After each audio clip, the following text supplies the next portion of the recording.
আমি এই কথাটোত আম আদমি পাৰ্টিয়ে সৰ্বানন্দ সোণোৱাল ডাঙৰীয়াৰ এই যি ৰাইজৰ কণ্ঠ ৰুদ্ধ কৰাৰ যি হুংকাৰ দিছে আওপকীয়াকৈ তাত আমি তীব্ৰ ভাষাৰে গৰিহণা দিছোঁ।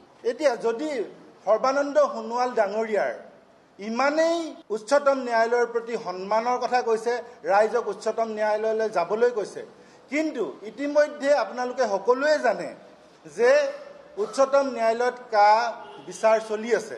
তাৰ মাজতেই কেন্দ্ৰীয় চৰকাৰে সমগ্ৰ দেশতে বলবৎ কৰিছে। সেই ক্ষেত্ৰত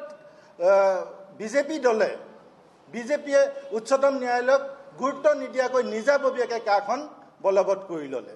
গতিকে তেওঁলোক সৰ্বানন্দ সোণোৱাল ডাঙৰীয়াই ক্ষেত্ৰত উচ্চতম ন্যায়ালয় যাবলৈ কোৱা কোনো ধৰণৰ নৈতিক অধিকাৰ নাই।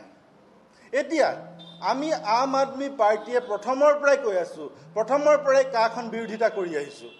জৰিয়তে বিজেপিয়ে কৈ থাকে যে আমাৰ অসমৰ খিলঞ্জীয়া লোকৰ স্বাৰ্থ ৰক্ষা কৰা হ'ব। এই বিষয়টোত তেওঁলোকে এটা ভুৱা অপপ্ৰচাৰ চলাই আছে। তদুপৰি আমি আৰু এটা কথা কওঁ যে এই নাগৰিকত্ব সংশোধনী আইনখনৰ জৰিয়তে বিজেপিয়ে অসমত থকা বাঙালীভাষী লোকসকলকো প্ৰতাৰণা কৰিবলৈ গৈ আছে।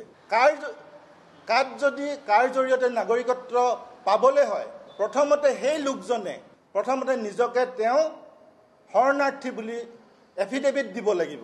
তেওঁ অসমত ইতিমধ্যে যদি যুগ